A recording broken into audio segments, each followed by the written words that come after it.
നമസ്കാരം, ഞാൻ ലക്ഷ്മി കാണത്ത്. നമ്മളോടൊപ്പം ഉള്ളത് ആദരണീയനായിട്ടുള്ള ഡോക്ടർ TPC ആണ്. ഭഗവത്ഗീത ക്ലാസ്സുമായിട്ട് നമ്മൾ മുന്നോട്ട് പോവുകയാണ്. TPC, നമ്മൾ കഴിഞ്ഞ തവണ മനോഹരമായിട്ട് 6-ാം അധ്യായം വിവരിച്ച് അങ്ങ് മനോഹരമായിട്ട് പഠിപ്പിച്ച് നിർത്തി. അടുത്ത് നമ്മളെ 7-ാമത്തെ അധ്യായം വിജ്ഞാന യോഗത്തിലേക്ക് കടക്കുന്നതിന് മുമ്പ് അങ്ങയുടെ ആമുഖത്തോടു കൂടി തുടങ്ങാം.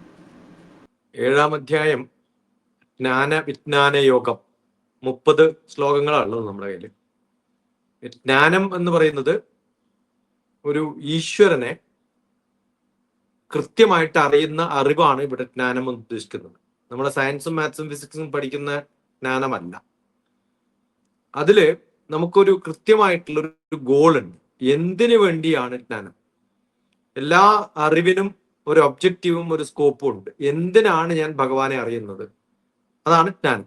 അറിഞ്ഞുകൊണ്ട് എന്തിനു വേണ്ടി അറിയുന്നു എന്ന് കൂടെ അറിയുമ്പോഴാണ് അത് അറിവായിട്ട് മാറുന്നത്. എല്ലാ അറിവും നല്ലതിനും ചീത്തയ്ക്കും വേണ്ടിയിട്ട് ഉപയോഗിക്കാം.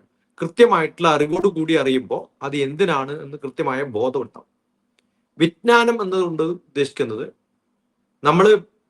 ഞാനും ഭഗവാനും ഡിഫറൻ്റ് ആണ്, ഒരു പ്രകൃതിയുടെ ഭാഗമല്ല എന്നൊക്കെ തോന്നുന്ന സമയത്ത് നമുക്ക് കിട്ടുന്ന ഒരറിവും അതാണ് എന്ന് തോന്നുമ്പോൾ കിട്ടുന്ന അറിവും തമ്മിൽ വ്യത്യാസമുണ്ട്. അതിന് സൂപ്പർലേറ്റീവ് ഡിഗ്രി എന്ന് പറയുന്ന ജ്ഞാനം വിജ്ഞാനമാകുന്നത് വ്യത്യസ്തമായിട്ട് ഓരോ സംഭവങ്ങളും നമുക്ക് തിരിച്ചറിവ് എന്നൊരു വാക്ക് വരുന്ന പോലെയാണ്. അപ്പൊ എനിക്കൊരു വിവരം കിട്ടുമ്പോൾ അത് എങ്ങനെ, എവിടെ, എപ്പോ, എന്തിനു വേണ്ടിയൊക്കെ ഉപയോഗിക്കുമെന്ന് കൃത്യമായിട്ട് അറിയുന്ന സമയത്ത് ഞാൻ ലോകം എന്താണെന്ന് കൂടി അറിയുന്നു. അപ്പൊ എൻ്റെ ചുറ്റുമുള്ള ലോകത്തെക്കുറിച്ച് അറിഞ്ഞ് എൻ്റെ അറിവ് എന്തിനു വേണ്ടിയാണ് ഞാൻ ഉപയോഗിക്കുന്നത് എന്നറിയുന്ന വിജ്ഞാനം, വിവേചന ബുദ്ധിയാണ് വിജ്ഞാനം. വിവേകവും വേണം, വിവേചനവും വേണം. എവിടെ ഞാൻ ഉപയോഗിക്കണം എന്നറിയണം. അതാണ് ഈ വിജ്ഞാന യോഗത്തിൽ നമ്മൾ കാണാൻ പോകുന്നത്. അതില് വ്യക്തമായിട്ട് ഭഗവാൻ ഈശ്വരന്റെ അനുഗ്രഹം എപ്പോ, ആർക്ക്, എവിടെ, എങ്ങനെ കിട്ടും, ഈശ്വരന്റെ കൃത്യമായിട്ടുള്ള ഭക്തി എന്ന് പറയുന്ന ഒരു ഭാവത്തിലേക്ക് നമുക്ക് എങ്ങനെ എത്താൻ സാധിക്കും, എങ്ങനെയാണ് ആ ഗ്രേസ് നമ്മളിലേക്ക് പതിയുക, എങ്ങനെയാണ് അതുകൊണ്ട് നമുക്ക് പെർമനന്റ് ആയിട്ടുള്ള ഹാപ്പിനെസ്, മോക്ഷം എന്ന് പറഞ്ഞ അർത്ഥം അതാണ്, അതെങ്ങനെ നേടിയെടുക്കാൻ സാധിക്കും. ഇത്തരം കാര്യങ്ങളൊക്കെയാണ് നമ്മൾ ആദ്യ ഭാഗങ്ങളിൽ കാണുന്നത്. നമുക്ക് ശ്ലോകം ബൈ ശ്ലോക മുന്നോട്ട് പോകാം, അതായിരിക്കും നല്ലത്. ഭഗവത്ഗീത 7-ാം അധ്യായം വിജ്ഞാന യോഗം തുടങ്ങുകയാണ്. ഭഗവാൻ തുടരുകയാണ്. ശ്രീ ഭഗവാനുവാച. ആദ്യത്തെ ശ്ലോകമാണ്. മയ്യാസക്തമനഃ പാർത്ഥ യോഗം യുഞ്ജന്മധാശ്രയഃ അസംശയം സമഗ്രം മാ യഥാ ജ്ഞാസ്യസി തച്ഛൃണു. ഇവിടെ ഹേ പാർത്ഥ, നമ്മൾ എന്താവണം? മയാസക്തമന, ആസക്തിയുള്ള ഒരു മനസ്സ്. മയ്യാ, ഹേ പാർത്ഥ, എൻ്റെ ആസക്ത ചിത്തനായിട്ടുള്ള എൻ്റെ ഒരു ജീവിതത്തിന്റെ, ഞാൻ കാണുന്ന തരത്തിലുള്ള ലോകമാണ് എനിക്ക് വേണ്ടത് എന്ന് തോന്നുന്ന എൻ്റെ തോന്നല്, അത് യോഗം യുജ്ഞൻ മതാശ്രയ, ഒരു കൃത്യമായിട്ടുള്ള ലക്ഷ്യസ്ഥാനത്തേക്ക് നമ്മൾ എത്താൻ വേണ്ടിയിട്ട് യോഗം അഭ്യസിച്ച് ഒരു യോഗി സമ്പൂർണനായിട്ട് ഏത് തരത്തിലാണോ, അസംശയം സമഗ്രം മാം, സംശയമില്ലാതെ എനിക്ക് ആ സമഗ്രമായിട്ട് എല്ലാം എൻ്റെ ഉള്ളിലേക്ക് എന്ന അവസ്ഥയിൽ എനിക്ക് യഥാ നാസ്യസി തത് ശൃണുഹു, എനിക്ക് ആ അവസ്ഥയിൽ സമ്പൂർണമായിട്ട് കേൾക്കാൻ സാധിച്ചാൽ ആ അവസ്ഥയിലേക്ക് എനിക്ക് എത്താൻ സാധിക്കും. ശ്ലോകം ഭഗവാൻ തുടരുകയാണ്. ജ്ഞാനം തേഹം സവിജ്ഞാനം ഇദം വക്ഷ്യാമ്യശേഷതഃ യജ്ഞാത്വാ നേഹ ഭൂയോന്യത് ജ്ഞാതവ്യമവശിഷ്യതേ. ഇദം വക്ഷ്യാമ്യ ശേഷതഃ യത് ജ്ഞാത്വാ നേഹ ഭൂയോ അന്യത്. ഏതറിഞ്ഞാലാണോ, ഏത് അറിവ് നേടിയാലാണോ മറ്റൊന്നും അറിയേണ്ട ആവശ്യമില്ലാതെ പൂർണ്ണമായിട്ടും നമ്മൾ അറിവുള്ള ഒരാളായി മാറുന്നത്, ജ്ഞാനം തേഹം സവിജ്ഞാനം, അങ്ങേയറ്റത്തെ അൾട്ടിമേറ്റ് നോളജ് എപ്പോഴാണോ നമ്മളിൽ എത്തുന്നത്, ഇതം വൃക്ഷാമ വിശേഷത, വേറെ ഒരു നോളജും എനിക്ക് ആവശ്യമില്ലാതെ, യജ്ഞാത്വാ നേഹ ഭൂയ അന്യത്, അത് കഴിഞ്ഞിട്ട് വേറൊന്നും എനിക്ക് പഠിക്കാനില്ല, പൂർണ്ണമായ ഒരു നോളജ്, ജ്ഞാത്വാവ അവശിഷ്യത്തെ, ഞാൻ ആ അറിവ് നിനക്ക് ഞാൻ പറഞ്ഞു തരാം എന്നാണ് ഭഗവാൻ പറഞ്ഞത്. അൾട്ടിമേറ്റ് നോളജ് ആണ് ഞാനിപ്പോ പറഞ്ഞു തരാൻ പോകുന്നത്. കാരണം ഭഗവാൻ നമുക്ക് ജ്ഞാനം തരുമ്പോ, ഭഗവാൻ നമുക്ക് വിജ്ഞാനം തരുമ്പോ അതിനപ്പുറത്തൊരു നോളജ് ആർക്കും തരാൻ പറ്റില്ല. ദ അൾട്ടിമേറ്റ്, പെനൾട്ടിമേറ്റ് എന്നൊക്കെ പറയില്ലേ, അങ്ങേ അറ്റത്തെ നോളജ് ആണ് നമുക്ക് ഭഗവാൻ തരാൻ പോകുന്നതെന്നാണ് ഇവിടെ പറയുന്നത്. വളരെ ഉദ്വേഗത്തോടു കൂടി ഈഗർനെസ്സോടു കൂടി കാത്തിരിക്കുകയാണ് ക്ലാസ്സിനായിട്ട്. അടുത്തത് ഭഗവത്ഗീത 3-ാമത്തെ ശ്ലോകമാണ്. 7-ാം അധ്യായത്തിലെ 3-ാമത്തെ ശ്ലോകം ഭഗവാൻ തുടരുകയാണ്. മനുഷ്യാണാം സഹസ്രേഷു കശ്ചിത് യതതി സിദ്ധയേ യതതാമപി സിദ്ധാനാം കശ്ചിത് മാം വേത്തി തത്വതഃ. മനുഷ്യാണാം സഹസ്രേഷു, എത്ര മനുഷ്യന്മാരാണുള്ളത്, അതിൽ ഒരാളായിട്ടാണ് നമ്മൾ ഇവിടെ ഇരിക്കുന്നത്. ആ ഒരു വ്യക്തി എത്ര കശ്ചിത് യതതി സിദ്ധയെ, ആ സിദ്ധി കിട്ടാൻ വേണ്ടി, ഏത് സിദ്ധി? അറിവ് എന്ന അൾട്ടിമേറ്റ് അറിവ് എന്നത് കിട്ടാൻ വേണ്ടിയിട്ട് യത്നിക്കുന്ന ഏതൊരു വ്യക്തിയും, കുറേ ജനങ്ങളുള്ളതിൽ ഒരു വ്യക്തി, ആ ഒരു വ്യക്തിയാണ് ഇപ്പൊ നമ്മുടെ മുമ്പിൽ ഇരിക്കുന്നത്. നമ്മൾ ആരാടാണോ പറയുന്നത് അയാൾക്ക് കുറേ വ്യക്തികളുടെ ഒരു റെപ്രസെന്റേറ്റീവ് ആയിട്ട് കാണാം നമുക്ക്. ആ വ്യക്തിക്ക് മാത്രം കിട്ടുന്ന ഒരു അറിവാണിത് എന്നർത്ഥം. വളരെ വിരളമായിട്ട് ഭഗവാനിൽ നിന്ന് നേരിട്ട് കിട്ടുന്ന ഒരു വ്യക്തി എന്ന് പറയുന്നത് വളരെ ഒരു 1000-ൽ ഒരാൾക്ക് കിട്ടുന്നതാണെന്നുള്ള അർത്ഥത്തിലാണ്. മനുഷ്യാണാം സഹസ്രേഷു കശ്ചിത് യതതി സിദ്ധയെ, 1000-ൽ ഒരാൾക്കേ കിട്ടുള്ളൂ. അത് 1000 എന്നുള്ള നമ്പർ അല്ല, അതൊരു റെപ്രസെന്റേറ്റീവ് ആയിട്ട് 1000-ൽ 1 നമ്മൾ പറയും. വളരെ വിരളമായിട്ട് കിട്ടുന്ന ഒരു അറിവാണ് ഞാൻ തരാൻ പോകുന്നത്. അത് സിദ്ധാനാം, അങ്ങനെ കിട്ടുന്ന ഒരു സിദ്ധി കിട്ടുന്ന ഒരു മനുഷ്യന് കശ്ചിത് മാം വേത്തി തത്വതഃ, അതെന്താ അറിയാൻ പോകുന്നത്? ആ ഒരാള് ആത്മാർത്ഥമായിട്ട് ശ്രമിച്ചു കഴിഞ്ഞാൽ കൃത്യമായിട്ടുള്ള ഏറ്റവും ഉചിതമായിട്ടുള്ള ഒരറിവ് ഒരു വ്യക്തിക്ക് 1000-ൽ ഒരാൾക്ക് കിട്ടുന്ന ഒരു ജ്ഞാനമാണ് ഇപ്പൊ കിട്ടുന്നത്. കാരണം ഈ പാണ്ഡവന്മാരും കൗരവന്മാരുമായിട്ട് എത്രയോ ആൾക്കാരിരിക്കുന്ന ഒരു സ്ഥലത്താണ്, ലക്ഷക്കണക്കിന് ആൾക്കാരിരിക്കുന്നിടത്താണ് ഭഗവാൻ ഒരാൾക്ക് പറഞ്ഞു കൊടുക്കുന്നത്. അപ്പൊ വളരെ വിരളമായിട്ട് കിട്ടുന്നതാണ്. അപ്പൊ നമ്മൾ അറിയേണ്ടത്, ഈ ഭഗവത്ഗീതയിലൂടെ നമ്മൾ പഠിക്കുമ്പോൾ കോടാനുകോടി ആൾക്കാരുള്ള ഈ ലോകത്ത് ഈ അറിവിന്റെ, യഥാർത്ഥ അറിവിന്റെ പൂർണ്ണതയിൽ കിട്ടാൻ യോഗ്യതയുള്ളവര് നമ്മളെപ്പോലെ കുറച്ച് പേരേ ഉള്ളൂ എന്ന് മനസ്സിലാക്കണം എന്നാണ്. അർജുനോട് ഭഗവാൻ കൃഷ്ണൻ പറയുമ്പോൾ നമ്മളോട് ഓരോരുത്തരോടാണ് പറയുന്നത്. ഭഗവത്ഗീത വായിക്കാനും ഇത് പഠിക്കാനും ഇത് മനസ്സിലാക്കാനും ഒക്കെ ഒരു ഭാഗ്യം കിട്ടുക എന്ന് പറയുന്നത് വലിയ ഭാഗ്യമായിട്ട് കരുതണം എന്ന് ഇൻഡയറക്റ്റ് ആയിട്ട് നമ്മളോടാണ് ഭഗവാൻ പറയുന്നത്. തീർച്ചയായിട്ടും അങ്ങയുടെ മുമ്പിൽ ഇരുന്ന് പഠിക്കുമ്പോൾ അത് തീർച്ചയായിട്ടും അനുഭവപ്പെടുന്നുണ്ട്. അടുത്തത് ഭഗവത്ഗീത 7-ാം അധ്യായം ജ്ഞാന യോഗത്തിലെ 4-ാമത്തെ ശ്ലോകം ഭഗവാൻ തുടരുകയാണ്. ഭൂമിരാപോ നലോ വായോ ഖം മനോ ബുദ്ധിരേവ ച അഹങ്കാര ഇതീയം മേ ഭിന്നാ പ്രകൃതിരഷ്ടധാ. ഓരോ നമ്മുടെ ഭൂമി, വെള്ളം, വായു, അഗ്നി, ഈതർ, ബുദ്ധി, ഇന്റലിജൻസ് എന്ന് പറയുന്ന ബുദ്ധിയുടെ പ്രാവർത്തികമായിട്ടുള്ള കഴിവ്, നമ്മുടെ ഈഗോ, ഇത് എല്ലാം കൂടിച്ചേർന്നാൽ 8 തരത്തിലുള്ള സംഭവങ്ങളാണ് നമ്മുടെ ചുറ്റുമുള്ളത്. അത് ഓരോ തരത്തിലുള്ള എനർജി ആയിട്ട് കണ്ടിട്ട് അതിനേക്കാളും ചുരുങ്ങിയ അല്ലെങ്കിൽ സുപ്പീരിയർ ആയിട്ടുള്ള ഏതാണ് നേച്ചർ എന്ന് മനസ്സിലാക്കുമ്പോൾ പ്രകൃതി അഷ്ടധ എന്നാണ്, അതിൽ ഭിന്നമല്ലാത്തതാണ് ഇത് എന്നാണ്. അപ്പൊ ഈ ഇന്ദ്രിയങ്ങളാണോ ചെറുത്, പ്രകൃതിയാണോ? നമ്മൾ സാധാരണ പറയാറുണ്ട് താജ്മഹൽ എത്ര ഗ്രേറ്റ് ആണ്. അപ്പൊ അടുത്ത ചോദ്യം, അത് കാണാനുള്ള നമ്മുടെ കണ്ണിന്റെ കഴിവിനേക്കാളും ഗ്രേറ്റ് അല്ലേ എന്നാണ്. അപ്പൊ ഏതാണ് ഗ്രേറ്റ്? മ്യൂസിക് വളരെ ഗ്രേറ്റ് ആണെന്ന് നമ്മൾ പറയുമ്പോൾ അത് കേൾക്കാനുള്ള ചെവിക്കാണോ, അത് മ്യൂസിക് എങ്ങനെയാണെന്ന് മനസ്സിലാക്കാനുള്ള നമ്മുടെ കഴിവാണോ ഏറ്റവും വലുത്? പ്രപഞ്ച രൂപത്തിൽ പ്രത്യക്ഷമായിട്ട് നമ്മുടെ ചുറ്റിലുള്ള ഭൂമി, രാപ, അനില, വായു, ഖം, മനോ, ആകാശം. ഖം എന്ന് പറഞ്ഞാൽ മനോ, ബുദ്ധി, എന്റെ മനസ്സ്, എന്റെ ബുദ്ധി, അങ്ങനെ എല്ലാം. ഏവച, അഹങ്കാരമടക്കം, ഇതെല്ലാം കൂടി ചേർന്ന ഭിന്ന പ്രകൃതി നഷ്ടത.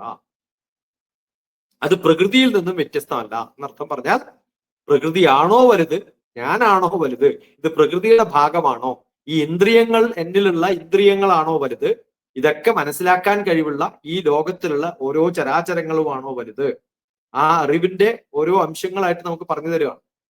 അങ്ങനെ കിട്ടുന്ന സമയത്ത് നമുക്ക് ഈ പ്രകൃതിയിൽ നിന്നും വ്യത്യസ്തമായിട്ടുള്ള ഏറ്റവും വലിയൊരു പ്രകൃതിയിലേക്ക് നമ്മളെ കാണിച്ചു കൊടുക്കാൻ പോകുന്ന ഭഗവാന്റെ ഇനി വരാൻ പോകുന്ന ഇതൊക്കെ കാണിച്ചു കൊടുക്കാണ്. ഭഗവാൻ എവിടെയാ കാണിച്ചു കൊടുക്കുന്നത്? ഭഗവാന്റെ ഇന്ദ്രിയങ്ങളിൽ കാണിച്ചു കൊടുക്കാൻ പോകുന്ന പ്രകൃതിയിൽ കാണുന്ന നിങ്ങൾക്ക് എന്നിൽ അത് കാണാൻ പറ്റും, എന്റെ ഭക്തന്മാർക്ക് അത് കാണാൻ പറ്റും എന്ന് പറയുന്നതിന്റെ ഒരു ചെറിയൊരു ഹിന്റ്, വിശ്വരൂപ ദർശനത്തിലേക്ക് വരാൻ പോകുന്ന അതിന്റെ ഒരു ചെറിയൊരു ഹിന്റ് ആയിട്ട് ഇതിനെ കാണാൻ പറ്റും നമുക്ക്. കാരണം ഇതൊക്കെ എന്നിലുള്ളതാണ്, അത് കാണുന്നതാണ് ഞാൻ, അത് മനസ്സിലാക്കുന്ന പ്രകൃതിയാണ് ഞാൻ, ഇതൊക്കെ എന്റെ ഉള്ളിൽ തന്നെ ഉണ്ട് എന്ന് നമ്മൾ മനസ്സിലാക്കുമ്പോൾ പ്രപഞ്ച രൂപത്തിൽ പ്രത്യക്ഷമായിട്ട് നമുക്ക് കാണുന്ന ഓരോ സംഭവങ്ങളും അത് കമ്പയർ ചെയ്യുന്നത് അങ്ങനെയാണ്. പഞ്ചഭൂതങ്ങൾ കമ്പയർ ചെയ്യുന്നത് എന്റെ ബുദ്ധിയും മനസ്സും അഹങ്കാരവും ഒക്കെ ആയിട്ടാണ്. എന്തിനാ അങ്ങനെ ചെയ്യുന്നത്? ആ ഓരോ ഇന്ദ്രിയങ്ങൾക്കും ഇതിനെയൊക്കെ നമുക്ക് മനസ്സിലാക്കിയിട്ട് എന്റെ ഉള്ളിലേക്ക് എത്തിക്കാനുള്ള കഴിവുള്ളപ്പോ അത് പ്രാവർത്തികമായിട്ട് ഞാൻ എന്റെ പ്രവൃത്തി മണ്ഡലത്തിൽ, എന്റെ ബുദ്ധിയിൽ, കാരണം ഇത് ജ്ഞാനവിജ്ഞാന യോഗാണെന്ന് മറക്കരുത്. അത് പറയുന്ന സമയത്ത് അതിനെയൊക്കെ മനസ്സിലാക്കാനുള്ള എന്റെ ഇന്ദ്രിയങ്ങളും അത് ബുദ്ധിയും മനസ്സും ഒക്കെ മനസ്സിലാക്കിയിട്ട് ഇതൊക്കെ എനിക്ക് മനസ്സിലാക്കാൻ പറ്റുന്നുള്ള ഒരു ഈഗോയും നമുക്കുണ്ട്. ആ അറിവ്, ഇതെല്ലാം വിഭിന്നമാണോ ഭിന്നമാണോ എന്നൊക്കെ നമുക്ക് ഇനി വരുന്ന കാര്യങ്ങളിലൊക്കെ മനസ്സിലാക്കാൻ പറ്റും. ഇതൊക്കെ ഒന്നാണ് എന്നുള്ളൊരു തത്വത്തിലേക്ക് ഭഗവാൻ എത്തുമ്പോഴാണ് ഇതാണ് ജ്ഞാനം എന്ന് നമ്മൾ മനസ്സിലാക്കുക. അതാണ് അതിന്റെ ഒരു സ്റ്റെപ്പ് ബൈ സ്റ്റെപ്പായിട്ട് കൊണ്ടുപോകണം നമ്മൾ അവിടത്തേക്ക്. അടുത്തത് ഭഗവത്ഗീത 7-ാം അധ്യായം ജ്ഞാനവിജ്ഞാന യോഗത്തിലെ 5-ാമത്തെ ശ്ലോകം ഭഗവാൻ തുടരുകയാണ്. അപരേയമിതസ്ത്വന്യാം പ്രകൃതിം വിദ്ധി മേ പരാം ജീവഭൂതാം മഹാബാഹോ ഏതം ധാര്യതേ ജഗത്. അപരേയം, അപരമായിട്ടുള്ളത്. അപരം എന്ന് പറഞ്ഞാൽ ചിലപ്പോ ഇൻഫീരിയറോ ഞാനല്ലാത്തത് എന്ന് അർത്ഥം. വളരെ താഴെ ലെവലിലുള്ളത് അപരമാണ്, എന്നിലില്ലാത്തത്. എന്നില്ലാത്തതെന്ന് പറഞ്ഞാൽ എനിക്ക് താഴെയുള്ളതോ എനിക്ക് മുകളിലുള്ളതോ എന്ന് കാണാം. മിക്കവാറും ഭഗവാൻ ഇത് പറയുമ്പോൾ എനിക്ക് താഴെയുള്ളതെന്ന അർത്ഥത്തിൽ വേണം കാണാൻ നമ്മൾ. കാരണം ഭഗവാന് മുകളിലൊന്നുമില്ല. അതുകൊണ്ട് ഇത് ഏത് തരത്തില്? എന്റെ അടുത്തിരിക്കുന്ന, പക്ഷെ അന്യാം, വേറെ വിട്ടു നിൽക്കുന്നത് പോലെ, ഞാനും എന്റെ ചുറ്റുമുള്ളതും എന്നിൽ നിന്ന് വിട്ടു നിൽക്കുന്നതും പ്രകൃതിയും വിദ്ധിമേ പരാം. ആ പ്രകൃതി എന്ന് പറയുന്നത് ഇവിടെ എനർജിയാണ്, നമ്മുടെ ശക്തിയാണ്, വായു. ഈ 5 പരാശക്തികളെ കുറിച്ച് നമ്മൾ പറയുന്ന ഈ ശക്തികളൊക്കെ ചേർത്തിട്ടുള്ള വിധി മനസ്സിലാക്കുക. മേ പരാം, അതിലും സുപ്പീരിയർ ആണ്. ഞാൻ സുപ്പീരിയർ ആണോ, ഇന്ദ്രിയങ്ങൾ സുപ്പീരിയർ ആണോ, പ്രകൃതി സുപ്പീരിയർ ആണോ? അതാണ് ഞാൻ ആദ്യം പറഞ്ഞത്. ഞാൻ കാണുന്നതാണോ എന്റെ കഴിവ്? ഞാൻ ഈ ആകാശത്തെ കാണുന്നു, വലുതായിട്ടിട്ട് കാണുന്നെന്ന് പറയുമ്പോൾ ഒട്ടനെ ആലോചിക്കേണ്ടത് ഇത് കാണുന്ന എന്റെ കഴിവല്ലേ അതിനേക്കാളും കൂടുതൽ? അതിനൊക്കെ എന്റെ കണ്ണിലേക്ക് എനിക്ക് ഒതുക്കാൻ സാധിക്കുന്നില്ലേ? അതുകൊണ്ട് അത് ഇൻഫീരിയർ ആക്കുകയാണോ അല്ല സുപ്പീരിയർ ആക്കുകയാണോ എന്റെ ഓരോ കഴിവുകളെയും എന്നാണ്. ജീവഭൂതാം മഹാബാഹോ, എല്ലാ ജീവികളിലും എല്ലാ ജന്തുക്കളിലും ലിവിങ് ബീയിങ്സ്, ജീവഭൂതാം എന്ന് പറഞ്ഞാൽ ജീവനുള്ള എല്ലാത്തിലും, മഹാബാഹോ നല്ല കൽപ്പുള്ള, കഴിവുള്ള, നല്ല ശക്തിയുള്ള മഹാബാഹോ, മൈറ്റി ആംഡ് മാൻ എന്നൊക്കെ അല്ലേ നമ്മൾ പറയാം, ഫൈറ്റിങ്ങിന് റെഡി ആയിട്ട് നിൽക്കുന്ന ഒരാളെ. അതേപോലെ ഏതം ധര്യത്തെ ജഗത്, അത് ഒക്കെ എവിടെയാണുള്ളത്? ആരാണോ ധരിക്കുന്നത്, ആ ഏത് ബേസിസിലാണോ ധാര്യതേ, ഏത് ബേസിസിലാണോ ഇരിക്കുന്നത്, ആ ബേസിസ് ആണ് ജഗത്, മെറ്റീരിയലിസ്റ്റിക് ആയിട്ടുള്ള നമ്മുടെ വേൾഡ്. അത് എങ്ങനെയാണ്? ആരാണ് ഇത് ഉൾക്കൊള്ളുന്നത്? ഏതം ധാര്യതേ ജഗത്, ഈ ജഗത്തിനെ ആരാണോ ഉൾക്കൊള്ളുന്നത് അവരാണ് സുപ്പീരിയർ, അവരാണ് എന്റെ ശക്തി എന്ന് പറയുന്ന ആ സുപ്പീരിയർ ശക്തി. ഈ ലോകത്തിന്റെ യൂണിവേഴ്സിൽ നമ്മൾ കാണുന്ന എല്ലാത്തിനെയും കൂട്ടിച്ചേർക്കാൻ പറ്റുന്ന ഒരു ശക്തിയായിട്ട് എനിക്ക് അരികിൽ നിൽക്കുന്ന എന്റെ പ്രകൃതിയെയും എന്റെ ഓരോ മനുഷ്യന്റെയും ചുറ്റും നമ്മൾ കാണാൻ സാധിക്കുന്ന നമുക്ക് ചുറ്റുമുള്ള എല്ലാ എൻറ്റിറ്റീസിനെ കുറിച്ച് നോക്കിയാലും ആ എൻറ്റിറ്റീസ് ഒക്കെ ജോയിൻ ചെയ്തിട്ടുള്ള ഒരു യൂണിവേഴ്സ് എന്ന് പറയുന്ന ഒരു കൺസെപ്റ്റില് ആ കൺസെപ്റ്റ് എന്റെ ഉള്ളിലുള്ള എനർജി ആണ് എന്ന് മനസ്സിലാക്കുക. കാരണം ഈ എനർജി ഇല്ലെങ്കിൽ ഈ പ്രകൃതിയൊക്കെ ഉണ്ടായാലും എനിക്കത് അനുഭവിക്കാൻ പറ്റില്ലല്ലോ. അപ്പൊ ആ എനർജിയാണ് ഏറ്റവും വലുത് എന്ന് മനസ്സിലാക്കണം എന്ന് അർജുനോട് പറഞ്ഞു കൊടുക്കുക. നമ്മുടെ ജീവന്റെയൊക്കെ സ്വത്വം എന്ന് പറയുന്ന ഒരു സംഭവത്തിന്റെ ഒരു ഏറ്റവും വലിയ ഗുണമാണ് ഇവിടെ പറഞ്ഞു തരുന്നത്. അത് ആസ്വദിക്കാനുള്ള നമ്മുടെ കഴിവാണ് ഏറ്റവും വലിയ കഴിവ്. അത് മനസ്സിലാക്കാൻ നമുക്കൊക്കെ സാധിക്കണം എന്നാണ് ഭഗവാൻ ഇവിടെ നമ്മളോട് പറയുന്നത്. വളരെ മനോഹരമായിട്ടാണ് ആ ഒരു ശ്ലോകം വിവരിച്ചത്. അടുത്തത് ഭഗവത്ഗീത 7-ാം അധ്യായത്തിൽ ഭഗവാൻ 6-ാമത്തെ ശ്ലോകത്തിലേക്ക് കടക്കുകയാണ്. ജ്ഞാനവിജ്ഞാന യോഗത്തിലെ 6-ാമത്തെ ശ്ലോകം. ഭഗവാൻ തുടരുന്നു. ഏതദ്യൂനീനി ഭൂതാനി സർവാണീത്യുപധാരയഃ അഹം കൃഷ്ണസ്യ ജഗദ പ്രഭവ പ്രളയസ്തഥാ. ഈ എല്ലാ പ്രളയം എന്ന് പറഞ്ഞാൽ എല്ലാത്തിന്റെയും ഒടുക്കവുമാണ്, എല്ലാത്തിന്റെയും തുടക്കവുമാണ്. അപ്പോ പ്രഭവ പ്രളയസ്ഥത എന്നാണ്. അതാണ് ഈ പ്രളയത്തിന്റെയൊക്കെ എല്ലാത്തിനെയും ഡിസോൾവ് ചെയ്യാൻ. പ്രളയം ഒന്ന് വന്നാൽ പിന്നെ പുതിയൊരു ജന്മം പോലെയാണ്. അത് ഉണ്ടാവുന്നതൊക്കെ തഥാ, അതൊക്കെ എവിടെയാണ് ഉണ്ടാവുന്നത്? അഹം കൃഷ്ണസ്യ ജഗതഃ. ഇതെല്ലാം ഈ ക്രിയേഷൻ എന്ന് പറയുന്നത് എന്നിൽ നിന്നുണ്ടാവുന്നതാണ് എന്ന് ഭഗവാൻ പറയണം. ഇതാണ് ഞാൻ പറഞ്ഞത്, ഒരു ഹിന്റ് ആയിട്ട് മാറുന്നുണ്ട് എവിടത്തേക്ക്?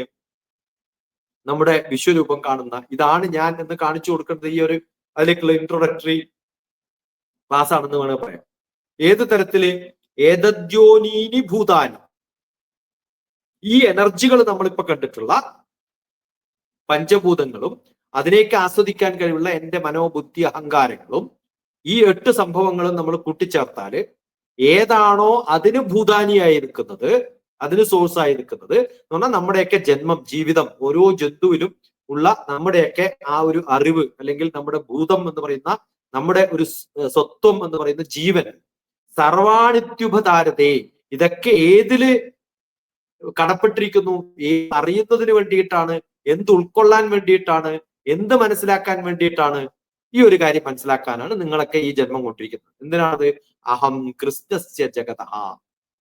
ഭഗവാനാണ് ഇതെല്ലാം എന്ന് മനസ്സിലാക്കാനുള്ള, പുറത്ത് കാണുന്നതും അതിനെ കാണാനുള്ള എന്റെ ഉള്ളിലെ കഴിവും ആ ശക്തിയും പുറത്തുള്ള ശക്തിയും നേച്ചറും എന്റെ ഉള്ളിലുള്ള ഈ അറിവ് കിട്ടാനുള്ള എന്റെ രണ്ടും ചേർന്നിരിക്കുന്ന എല്ലാ ഭൂതങ്ങളിലുമുള്ള ഈ അറിവ് എന്ന് പറയുന്നത് സമഗ്രമായിട്ട് എവിടെയുണ്ടോ അതിന്റെ തുടക്കവും ഒടുക്കവും ലക്ഷ്യസ്ഥാനവും ഉത്ഭവസ്ഥാനവും ദ സോഴ്സ് ആൻഡ് ദ ഇത് പറയാറില്ലേ നമ്മള് സിങ്ക്, അത് രണ്ടും ഒരേ സ്ഥലം തന്നെയാണ്. എന്നിൽ നിന്ന് ഉദിച്ച് എന്നിലേക്ക് മറഞ്ഞു പോകുന്നതാണ് ഈ അറിവ് എന്ന്.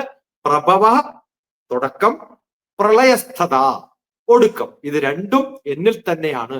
ഈ പ്രപഞ്ചം ഉണ്ടാവുന്നതും തുടങ്ങുന്നതും നിങ്ങൾ കാണുന്നതും നിങ്ങളുടെ അതിന്റെ കഴിവും ഒക്കെ ഞാൻ തന്നെയാണ് എന്ന് ഭഗവാൻ ഡിക്ലെയർ ചെയ്യാണ്. ആദ്യമായിട്ടാണ് ഭഗവത്ഗീതയിലെ 7th ചാപ്റ്ററിലെ ജ്ഞാനവിജ്ഞാന യോഗത്തിലാണ് ഭഗവാൻ ഞാൻ സാധാരണ മനുഷ്യനല്ല, ഞാൻ ഭഗവാനാണ് എന്ന് ഡിക്ലെയർ ചെയ്യും. പക്ഷെ ഈ ഡിക്ലറേഷൻ കൊടുത്തിട്ടും അർജുനന് മനസ്സിലാവാത്തപ്പോഴാണ് ഇനി ഒരു 2-3 ചാപ്റ്റർ ഒക്കെ കഴിയുമ്പോഴാണ് കാണിച്ചു കൊടുക്കുക. പറഞ്ഞാൽ കേൾക്കില്ലെങ്കിൽ കാണിച്ചു കൊടുക്കേണ്ടി വരും. അതാണ് പിന്നെ ചെയ്യാൻ പോകുന്നത്. അപ്പൊ അതിനുള്ളൊരു ഇൻട്രൊഡക്ഷൻ ആണ് ഇത് എന്ന് മനസ്സിലാക്കാം. വ്യക്തമായിട്ടുള്ള ഒരു വിവരണമായിരുന്നു. അടുത്തത് ഭഗവത്ഗീത 7-ാം അധ്യായം ജ്ഞാനവിജ്ഞാന യോഗത്തിലെ 7-ാമത്തെ ശ്ലോകമാണ്. വളരെ പ്രശസ്തമായിട്ടുള്ള ഒരു ശ്ലോകം കൂടിയാണ്. ഭഗവാൻ തുടരുന്നു. മത്ത പരതരം നാന്യത് കിഞ്ചിദസ്തി ധനഞ്ജയ മയി സർവമിദം പ്രോതം സൂത്രേ മണിഗണ ഇവ. സൂത്രേ മണിഗണ ഇവ. ഏതുപോലെയാണോ ഒരു മാലയില് മുത്തുകൾ കോർത്തു വെച്ചിരിക്കുന്നത്, അതുപോലെ മൈ സർവമിതം പ്രോക്തം, എല്ലാം ചേർത്ത് വെച്ചിരിക്കുകയാണ്. ഏതൊക്കെ? ഈ കാണുന്ന പഞ്ചഭൂതങ്ങളും ഈ പ്രപഞ്ചവും എല്ലാ മത്ത, എന്നെ ഞാനല്ലാതെ, ഞാനില്ലാതെ പരതരം ന അന്യത്ത് എന്നാണ്. ഞാനില്ലാതെ എന്നെക്കാളും മുകളിൽ ഒന്നുമില്ല, എന്നെക്കാളും താഴെയൊന്നുമില്ല. കാരണം കാണുന്നതൊക്കെ പ്രപഞ്ചമൊക്കെ ഞാനാകുന്ന ഈ ചെയിനിൽ കൂട്ടിച്ചേർത്തിട്ടുള്ള സംഭവങ്ങൾ ഒരു മാല പോലെ നിങ്ങൾ കാണുകയാണെങ്കിൽ ആ മാലയാണ് ഞാൻ എന്നാണ്. അതിനപ്പുറത്തൊന്നുമില്ല. ഇതിൽ ചേർക്കാത്ത ഒരു മണികളും നിങ്ങൾക്ക് പുറത്ത് കാണാൻ പറ്റില്ല. അതുകൊണ്ട് കിഞ്ചിദസ്തി ധനഞ്ജയ, അത് വേറെ ഒന്നും ഇല്ല എന്നുള്ളത്, മറ്റൊന്നുമില്ല എന്നുള്ളത്. അന്യത് വേറെ എന്തെങ്കിലുമൊക്കെ ഉണ്ടാവട്ടെ, അങ്ങനെ ഒരു സംഭവം ഈ ലോകത്തില്ല. അസ്തി, ദാറ്റ് ഈസ് വാട്ട് ഈസ്. ആരറിയേണ്ടത്? അർജുന, നീ അറിയേണ്ടത്. ഇവിടെ പേരുപയോഗിക്കുന്ന അർജുന എന്നാണ്. അർജുനൻ എന്ന് പറഞ്ഞാൽ എല്ലാത്തിനെയും കീഴടക്കാൻ കഴിവുള്ള ഒരു വ്യക്തിയാണ്. പക്ഷെ അർജുന, നീ മനസ്സിലാക്കണം എന്നാണ്, ഞാനാണ് ഇതിന്റെയൊക്കെ പൊരുള് എന്ന് പറയുന്നത്. എന്നെക്കാളും വലുതായിട്ടുള്ള ഒരു പൊരുളില്ല. ഒരു ട്രൂത്ത് എന്നത് ലോകത്തിൽ എവിടെയെങ്കിലും ഉണ്ടെന്ന് നോക്കിയാൽ അത് ഞാൻ തന്നെയാണ്. എന്റെ അറിവാണ് ഈ അർജുനൻ എന്ന് പറയുന്നത് തന്നെ ഇതിന്റെയൊക്കെ കോൺക്യൂറർ ആണെന്നാണ്. അതാണ് അർജുനൻ എന്നുള്ള വാക്കിനർത്ഥം. പക്ഷെ നീ മനസ്സിലാക്കേണ്ടത് അർജുന, ഇതെല്ലാം റെസ്റ്റ് ചെയ്യുന്നത് ഈ ഒരു മാലയിൽ കോർത്തിട്ടുള്ള പേള് പോലെ, കാണുന്നതും കാണാൻ സാധിക്കാത്തതും കണ്ടിട്ടുള്ളതും അനുഭവിച്ചിട്ടുള്ളതും ഒക്കെ കൂട്ടിച്ചേർത്താൽ ആകെ ഒരു മാലയാണെങ്കിൽ അത് ഞാനാണ് എന്ന് മനസ്സിലാക്കണമെന്നാണ് പറയുന്നത്. ഇതിൽ നിന്ന് കവിഞ്ഞ് മറ്റൊരു സംഭവത്തെ നമുക്ക് ആലോചിക്കാൻ പോലും പറ്റില്ല. ഈ ഒരു 7 ശ്ലോകം കൃത്യമായിട്ടുള്ള അറിവും വിസ്ഡം, കൃത്യമായിട്ടുള്ള നോളജ് എന്താണ്, അത് എന്നിലാണ് ഉൾക്കൊള്ളുന്നത് എന്നൊക്കെ ഭഗവാൻ പറഞ്ഞു കഴിഞ്ഞ് 8ാമത്തെ ശ്ലോകം മുതൽ 12ാമത്തെ ശ്ലോകം വരെ പറയുന്നത് ഭഗവാനുമായിട്ടുള്ള ഒരു ഇന്റർഫേസ് ഉണ്ടല്ലോ. ആ ഇന്റർഫേസ് എങ്ങനെയൊക്കെയാണ് നടക്കുക, അതിൽ എന്താണ് ഒബ്ജക്റ്റ്, അതിനുള്ള കാരണം എന്താണ്. ആദ്യം പറയുന്നത് ഭഗവാൻ എന്താണ്, ഭഗവാനെ അറിയണം, അദ്ദേഹമാണ് അൾട്ടിമേറ്റ് നോളജ്, അതാണ് വിസ്ഡം എന്നൊക്കെയാണ്. പിന്നെ അടുത്ത് പറയുന്നത് ഞാനും ഈ പ്രകൃതിയും തമ്മിലുള്ള ഒബ്ജക്റ്റും ഈ ഞാനും തമ്മിലുള്ള ഒരു അറിവ് നമ്മൾ മനസ്സിലാക്കുന്ന സമയത്ത് എല്ലായിടത്തും എന്നെ കാണാൻ സാധിക്കും എന്ന് പറഞ്ഞാൽ ഗോഡ് ഈസ് എവരിവർ. ആദ്യം പറയുന്നത് സുപ്പീരിയർ ആണ്, അതാണ് ഇതാണ്. അപ്പൊ ഓരോ സംഭവങ്ങളിലും ഞാൻ ഉണ്ട് നിന്റെ കൂടെ, അല്ലെങ്കിൽ എല്ലാ സംഭവങ്ങളിലും എന്നെ കാണാൻ സാധിക്കും എന്ന് ഭഗവാൻ പറയുന്നതാണ് അടുത്ത ശ്ലോകം. 8 മുതൽ 12 വരെയൊക്കെ അത്തരം സംഭവങ്ങളാണ് ഭഗവാൻ പറഞ്ഞു തീർക്കുന്നത്. മനോഹരമായിട്ടായിരുന്നു 7ാമത്തെ ശ്ലോകം എഴുതിച്ച. അടുത്ത ഭഗവത്ഗീത 7ാം അധ്യായം ജ്ഞാനവിജ്ഞാന യോഗത്തിലെ 8ാമത്തെ ശ്ലോകത്തിലേക്ക് നമ്മൾ കടക്കുകയാണ്. ഭഗവാൻ തുടരുന്നു.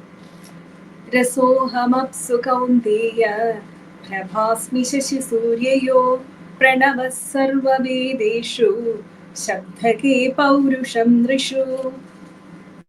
രസോ, ഓരോന്നിന്റെയും ടേസ്റ്റ്. അഹം, അത് ഞാനാവുന്നു. അത് ഏതിലാ രസമുള്ളത്? നല്ല രസകരമായിട്ടുള്ളൊരു സിദ്ധാന്തം നമ്മൾ മനസ്സിലാക്കേണ്ടത്, ഓരോ വസ്തുവിന്റെയും രസം നാവ് മനസ്സിലാക്കുന്നത് വെള്ളത്തിലൂടെയാണ്. ആപ്പിളിന് ആപ്പിളിന്റെ ടേസ്റ്റ്, ഓറഞ്ചിന്റെ ടേസ്റ്റ്, ഗ്രേപ്സിന്റെ ടേസ്റ്റ് എന്താണെന്ന് ചോദിച്ചാൽ അതിൽ അടങ്ങിയിരിക്കുന്ന വെള്ളത്തിലാണ് അതിന്റെ ടേസ്റ്റ്. അതൊക്കെ ഉണങ്ങിക്കഴിഞ്ഞാൽ ആ ടേസ്റ്റ് അല്ല, വേറെ ടേസ്റ്റാ വരിക. അപ്പോ രസോ, അത് ഏതിലുള്ളത്? ആപഹ, വെള്ളത്തിലാണ് ആ ടേസ്റ്റ് ഉള്ളത്. ആ വസ്തുവിലുള്ള രസം തരുന്ന വെള്ളം അത് ഞാനാണെന്ന് മനസ്സിലാക്കണം. എന്ന് വെച്ചാൽ അതിന്റെയൊക്കെ കണ്ടന്റ് ഞാനാണ്. അതിന്റെ എസൻസ് എന്ന് പറയുന്നത് മനസ്സിലാക്കൂ കൗന്ദേയ, എന്റെ മോനെ എന്നാണ് പറയുന്നത്. കുറച്ചും കൂടി സ്നേഹം കൂടിയിട്ടാ പറയുന്നത്. പ്രഭാസ്മി, ഏത് പ്രഭയിലാണോ, ഏത് വെളിച്ചത്തിലാണോ, ഏത് റേഡിയൻസിലാണോ, ഏത് ഇറേഡിയേഷനിലാണോ, ഏത് റിഫ്ലക്ഷനിലാണോ, ശശി സൂര്യയോ, നിങ്ങൾ സൂര്യനെയോ അതിന്റെ പ്രതിബിംബമാകുന്ന ചന്ദ്രനെയോ അതിലൊക്കെ കാണുന്ന ആ റേഡിയൻസ് എന്ന് പറയുന്നത്, പ്രഭ എന്ന് പറയുന്നത്, പ്രഭ അസ്മി, അതും ഞാനാകുന്നു. ഏത് ടേസ്റ്റിലാണോ ടേസ്റ്റ് വരുന്നത്, അതിലുള്ള ജ്യൂസ് എന്ന് പറയുന്നതാണ് ടേസ്റ്റ് വരുന്നത്, ആ ജ്യൂസ് ഞാനാകുന്നു. നിങ്ങൾ കാണുന്ന എല്ലാ വെളിച്ചത്തിന്റെയും പ്രഭ ഉള്ള ആ വെളിച്ചം ഞാനാകുന്നു. പ്രണവ സർവ വേദേഷു, എല്ലാ വേദങ്ങളിലുമുള്ള അറിവിന്റെ തുടക്കം എവിടെയാണ്? ആ തുടക്കം ഓം എന്ന ശബ്ദത്തില്, അവിടെയും ഞാനാണ്. ഇതിന്റെ ഉൽപ്പത്തി ഞാനാണ്, വേദങ്ങളുടെയൊക്കെ ഉൽപ്പത്തി ഞാനാണ്. ശബ്ദ ഖേ പൗരുഷം നൃഷു, ഏത് മനുഷ്യന്റെയും ശബ്ദം വരുന്ന ഘം, ആ ഖേ എന്നുള്ള ശബ്ദ ഖേ, ശബ്ദം എന്നത് വരുന്ന ആ സ്പേസ്, ഖേ എന്ന് പറഞ്ഞ സ്പേസ് ആണ്. ഖം എന്ന് പറഞ്ഞാൽ സ്പേസ്, വലിയ സ്പേസ്. ഇവിടെയുള്ള ഖേ, ശബ്ദ ഖേ, ഏതിൽ നിന്നാണോ ഈ ശബ്ദം വരുന്നത് അതിന്റെ പൗരുഷം എന്ന് പറഞ്ഞാൽ പുരുഷൻ എന്നുള്ള അർത്ഥമില്ല, എബിലിറ്റി എന്നുള്ള അർത്ഥമാണ്, കഴിവ് എന്നുള്ള അർത്ഥമാണ്. ആ കഴിവ് ഏതൊരു ആൾക്കും ഉണ്ടോ, ആ കഴിവ് ഏതാണെന്ന് ചോദിച്ചാൽ, ശബ്ദം അനേകമാവാം, പക്ഷെ അതിന്റെ കഴിവ് ഏതാണെന്ന് ചോദിച്ചാൽ അതും ഞാനാകുന്നു. ഞാനാണ് ഈ സൗണ്ടിന്റെയൊക്കെ അൾട്ടിമേറ്റ് സൗണ്ട് എന്ന് പറയുന്ന ഓരോരുത്തർക്കുമുള്ള കഴിവ് ഞാനാകുന്നു. വേദത്തിൽ തുടക്കമായി പറയുന്ന ഓം എന്ന പ്രണവമന്ത്രം ഞാനാകുന്നു. സൂര്യന്റെയോ ചന്ദ്രന്റെയോ റിഫ്ലക്ഷൻസിൽ വരുന്നതോ നേരിട്ട് വരുന്നതോ ആയ എല്ലാത്തിന്റെയും പ്രഭ റേഡിയൻസ് ഞാനാവുന്നു. ഏത് ടേസ്റ്റും നമ്മൾ അനുഭവിക്കുന്ന അതിലുള്ള ജ്യൂസ് ആയിട്ടുള്ള ഭാഗമാണ്. ആ ജ്യൂസ് എന്ന് പറയുന്ന വാട്ടർ എന്ന് പറയുന്ന കണ്ടന്റ് ഏതിനും ടേസ്റ്റ് തരുന്നത് ഞാനാവുന്നു. ഇതിലപ്പുറം എന്താ വേണ്ട? എല്ലാത്തിലും ഞാൻ ഉൾക്കൊള്ളുന്നു. അതാണ് 8 മുതൽ 12 വരെ കൃത്യമാണ്. കൃത്യമായിട്ട് നമുക്ക് ഭഗവാൻ ഏതൊക്കെ സ്ഥലത്താണ് ഞാൻ പ്രസന്റ് ആയിരിക്കുന്നത്, ഐ ആം പ്രസന്റ് എന്ന് പറയാം ഓരോ ചോദ്യങ്ങൾ ചോദിക്കുമ്പോൾ. അതാണ് ഭഗവാൻ ഇവിടെ പറയുന്നത്. ഭഗവാൻ കടക്കുകയാണ്. ഭഗവാൻ തുടരുന്നു. പുണ്യോ ഗന്ധപ്രതിഭ്യാം ച തേജശ്ചാസ്മി വിഭാവസൗ ജീവനം സർവഭൂതേഷു തപശ്ചാസ്മി തപസ്വിഷു. പുണ്യോ ഗന്ധഃ, ഓരോ ഇന്ദ്രിയങ്ങളായിട്ട് പറയാം. അറിയാനുള്ള ആ ഒരു അറിവ്, മണത്ത് നോക്കിയിട്ട് നമുക്കറിയാനുള്ള ഫ്രാഗ്രൻസ് ഓഫ് ദ ഫ്രാഗ്രൻസ് എന്നൊക്കെ പറയുന്നത്, പ്യൂറസ്റ്റ് ഓഫ് ദ ഫ്രാഗ്രൻസ്, അതും ഞാനാവും. അതെവിടെയാ ഉണ്ടാവും? പൃഥ്വിയിലുള്ളതാണ്. പൃഥ്വിയിലാണ് മണം ഉണ്ടാവും. മഴ പെയ്യുന്ന സമയത്ത് ഒരു മണം ഉണ്ടാവും. അത് ആ മണം ഏത് പ്രകൃതിയിലുള്ള സാധനങ്ങൾക്കും നമുക്ക് ഉണ്ടാവുന്ന ഒരു മണമുണ്ട്. അങ്ങനെയാണ് നമ്മൾ ഓരോ മെറ്റീരിയൽസിനെയും മനസ്സിലാക്കുക. അത് ഞാനാകുന്നു. പിന്നെയോ തേജശ്ചാസ്മി വിഭാവസൗ, ഏതാണോ ബ്രില്യന്റ് ആയിട്ടുള്ള ബ്രില്യൻസ്, ഏത് ബ്രില്യന്റ്? നല്ല ഫയർ ഉണ്ടാവുമ്പോൾ അതിനൊരു ബ്രില്യന്റ് ഫയർ എന്ന് പറയുന്നു. തേജസ് ഉള്ള അഗ്നിയാണ്. അതിന്റെ ആ അഗ്നിയിലുള്ള തേജസ് ഞാനാണ്. അത് ഏത് മെറ്റീരിയൽ ആണോ ഫയർ ചെയ്യപ്പെടുന്നത്, തീയിൽ ഉൾക്കൊള്ളുന്നത്, അതൊന്നും എനിക്ക് പ്രശ്നമല്ല. പക്ഷെ അതിൽ നിന്ന് പുറത്തു വരുന്ന ഒരു ബ്രില്യൻസ് ഉണ്ടല്ലോ, ലൈറ്റ് ഉണ്ടല്ലോ, ആ പ്രഭ, അതും ഞാനാകും. ഇനി സൂര്യനും ചന്ദ്രനും വേണ്ട, നിങ്ങൾ ഏത് സംഭവങ്ങളിൽ എവിടെ തീയിട്ടാലും അതിലൊക്കെ വരുന്ന സ്പാർക്ക് ഞാനാണെന്ന് പറയുന്ന പോലെ. ജീവനം സർവഭൂതേഷു, ഓരോ വസ്തുവിലുമുള്ള ജീവശക്തി എന്ന് പറയുന്ന, ലൈഫ് ഫോഴ്സ് എനർജി എന്ന് പറയുന്ന, ജീവൻ എന്ന് പറയുന്ന, സത്വം എന്ന് പറയുന്ന ആ അറിവും ആ കഴിവും ആ എനർജിയും എല്ലാ ജന്തുക്കളിലുമുള്ളത്, സർവഭൂതേഷു എന്നാണ്, ഏത് ഭൂതത്തിലുള്ളതും ആ ജീവനം ഞാനാകുന്നു. പിന്നെയോ തപശ്ചാസ്മി തപസ്വിഷു, ഓരോ സ്വാമിമാരുടെയും എല്ലാ സെയിൻസിന്റെയും എല്ലാ ഋഷിമാരുടെയും എല്ലാ ജ്ഞാനികളുടെയും എല്ലാ തപസ്സുകളുടെയും ഏതാണോ അവരെ അതാക്കി മാറ്റുന്നത്, ആ തപസ്സിദ്ധി ഞാനാവുന്നു. തപശ്ചാസ്മി, ഏതാണോ അവര് ചെയ്യുന്ന കർമ്മങ്ങൾ, തപസ് എന്ന് പറയുന്ന ഒരു കർമ്മം ഒരാളെ തപസ്വിയാക്കുന്നുണ്ടെങ്കിൽ ആ തപസ്വി എന്ന കർമ്മം ഞാനാവുന്നു. ഞാനില്ലാതെ ഒരു തപസ്സിക്ക് തപസ്യാവാൻ സാധിക്കില്ല എന്നുള്ളതാണ്. അപ്പൊ ഇതെല്ലാ കഴിവുകളും ഞാനാണ് എന്നാണ് ഭഗവാൻ പറയുന്നത്. എല്ലാത്തിന്റെ എസൻസ് എന്ന് പറയുന്നത് ഈശ്വരനായിട്ട് കാണണം എന്നാണ്. ഈശ്വരനായിട്ട് കാണണം എന്നുള്ളതാണ്. അടുത്ത ഭഗവത്ഗീത 7-ാം അധ്യായം ജ്ഞാനവിജ്ഞാന യോഗത്തിലെ 10-ാമത്തെ ശ്ലോകത്തിലേക്ക് നമ്മൾ കടക്കുകയാണ്. ഭഗവാൻ തുടരുന്നു. 10-ാമത്തെ ശ്ലോകം. ബീജം മാം സർവഭൂതാനാം വിദ്ധി പാർത്ഥ സനാതനം ബുദ്ധിർബുദ്ധിമതാമസ്മി തേജസ്തേജസ്വിനാമഹം. ഏത് ബീജത്തിൽ നിന്നാണോ സർവഭൂതാനാം, ഓരോ ഭൂതവും ജനിക്കുന്നത്, ഏതാണോ നിങ്ങളുടെ ഒറിജിൻ, സീഡ് ഏതാണ് എന്നാണ് ചോദ്യം. ഏതാണ് നിങ്ങളുടെ വിത്ത്? ആ വിത്ത് ഞാനാവുന്നു. എന്തുണ്ടായാലും അതിന്റെ തുടക്കം വിത്ത് ഞാനാണ്. എന്നിൽ നിന്നാണ് ഇതൊക്കെ ഉണ്ടാവുന്നത്. ആ എനർജി ഇല്ലാണ്ടൊന്നും ഉണ്ടാവില്ല. ആ എനർജി ഞാനാവുന്നു. ആ ബീജം ഞാനാവുന്നു. വിദ്ധി പാർത്ഥ സനാതനം, ഏതൊരു തരത്തിലുള്ള എറ്റേണൽ ആയിട്ട് തുടക്കവും ഒടുക്കവും ഒരുപോലെ നമുക്ക് ഒന്നായിട്ട് കാണാൻ സാധിക്കുന്ന ഒരവസ്ഥയില് എന്താണോ നിങ്ങൾ അറിയുന്നത്, വിദ്ധി, അറിയുക പാർത്ഥ, ആ അറിയുന്നതൊക്കെ ഞാനാവും. സനാതനം എന്ന് പറയുന്നത് ഞാനാണ്. തുടക്കവും ഒടുക്കവും ഇല്ലാത്ത, അല്ലെങ്കിൽ തുടക്കവും ഒടുക്കവും ഒന്നായിട്ടൊരു സർക്കിളിൽ പോകുന്നു. അതാണ് നമ്മൾ ആദ്യം പറഞ്ഞു തുടങ്ങിയത്. ആ സർക്കിളിൽ പോയി തുടങ്ങുന്ന, ഇവിടെ തുടങ്ങുന്നു, പ്രളയവും ഞാനാണ്, ഒടുക്കവും ഞാനാണ്. പിന്നെ ഈ ഒരവസ്ഥയിൽ ഒരു എന്തെങ്കിലും നിങ്ങൾക്ക് കാണാൻ സാധിക്കുമെങ്കിൽ അതൊക്കെ ഞാനാവും. ബുദ്ധി, ഏത് ബുദ്ധിയുടെ അങ്ങേയറ്റത്തെ ഒരു ബുദ്ധി, സ്പ്ലെൻഡിഡ് എന്നൊക്കെ പറയുന്നുണ്ട്, ദ പെനൾട്ടിമേറ്റ്, ഏറ്റവും ബെസ്റ്റ് ആയിട്ടുള്ളത്. ബുദ്ധിമത, ഏതാണോ ബുദ്ധിയുടെ മുകളിലൊരു ബുദ്ധി കാണുന്നത്, അതും അസ്മി, ഞാനാവുന്നു എന്നാണ് പറയുന്നത്. ഏറ്റവും അൾട്ടിമേറ്റ് ആയിട്ട് നിങ്ങൾക്ക് ബുദ്ധിശാലികളുടെ ബുദ്ധി കൂർമ്മത എന്താണ്, സൂക്ഷ്മ ബുദ്ധി എന്താണ്, അറിവിന്റെ അറിവ് എന്താണ് എന്നൊക്കെ നോക്കിയാൽ അതും ഞാനാണ്. പിന്നെയോ തേജസ്സുകളുടെ തേജസ്, തേജ അതിന്റെ തേജസ്സിനാമഹം. ഏത് തേജസ്സിക്കാണോ തേജസ് ഉള്ളത് ആ തേജസ്സിന്റെ തേജസ് എന്താണെന്ന് വിചാരിച്ചാൽ ആ തേജസ് ഞാനാവും. അപ്പൊ പ്രഭയുടെ ഏത് മനുഷ്യനാണോ ഒരാളെ തേജസ്വിയാക്കാനുള്ള തേജസ് ഉൾക്കൊണ്ടിട്ടുള്ളത് ആ തേജസ് ഞാനാവും. ആരെയാണോ അറിവുള്ളവനാക്കുന്നത് ആ അറിവ് ഞാനാവും. ഏത് ഫ്രൂട്ടിനാണോ ടേസ്റ്റ് കൊടുക്കുന്നത് ആ കൊടുക്കുന്ന ടേസ്റ്റ് ഞാനാവും. പിന്നെ എല്ലാം ഭഗവാനാണെന്ന് പറഞ്ഞു നിർത്തുക. ഈ അറിവുണ്ടാവുമ്പോഴാണ് ഇതൊക്കെ ഒന്നാണ് എന്നാണ് അവസാനം പറഞ്ഞു വരുന്നത്. ഇതൊക്കെ ഞാനാണെന്ന് പറഞ്ഞാൽ എന്താ അർത്ഥം? ഇതൊക്കെ ഒന്നാണ്, അത് ഞാനാണ്. അത് നമ്മളിലൊക്കെ കുറച്ച് കുറച്ചെങ്കിലും ഉണ്ടാകുമ്പോൾ നമ്മൾ ആ അറിവിലേക്ക് എത്തും, നമ്മൾ അതിന്റെ ഭാഗമായി മാറും. അതായത് റോബർട്ട് ലാൻസെയൊക്കെ എത്രയോ കാലങ്ങൾക്ക് ശേഷം കണ്ടുപിടിച്ചിട്ടുള്ള പല ബയോസെൻട്രിസിസം പോലെയൊക്കെയുള്ള തിയറികളുടെ ഒക്കെ മൂലമായിട്ടുള്ള അറിവ് ഭഗവാൻ അവിടെ പണ്ടേ കുറിച്ച് വെച്ചിരിക്കുന്നു എന്നാണ് മനസ്സിലാകുന്നത്. അടുത്തത് ഭഗവത്ഗീത 7-ാം അധ്യായം ജ്ഞാനവിജ്ഞാന യോഗത്തിലെ 11-ാമത്തെ ശ്ലോകമാണ്. ഭഗവാൻ തുടരുകയാണ്. ബലം ബലവതാം ചാഹം കാമരാഗവിവർജിതം ധർമാവിരുദ്ധോ ഭൂതേഷു കാമോസ്മി ഭരതർഷഭഃ. ധർമ്മ അരുദ്ധോ ഭൂതേഷു. ഏതാണോ ധർമ്മം എന്നതിനെ വിരുദ്ധമായിട്ട്, കോൺഫ്ലിക്റ്റിംഗ് ആയിട്ട് ഏതാണോ സംഭവിക്കുന്നത്, ഏത് ഭൂതത്തിലാണോ അതുള്ളത്, കാമോസ്മി, അത് എന്തുകൊണ്ടാണ് ഉണ്ടാവുന്നത്? കാമം കൊണ്ടുണ്ടാവുന്നതാവുന്നു. അത് എന്താണെന്ന് മനസ്സിലാക്കണം.